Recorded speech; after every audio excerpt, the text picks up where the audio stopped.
দেখেন যেভাবে মাছ পাওয়ার কথা সেভাবে মাছ নাই। দুইটা লোক খুব সকালে মাছ ধরার কাজে নেমেছে।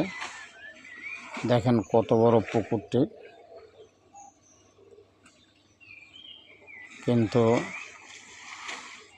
যেভাবে মাছ পাওয়ার কথা সেভাবে পাচ্ছে না। বিশাল পুকুর, বিশাল পুকুর।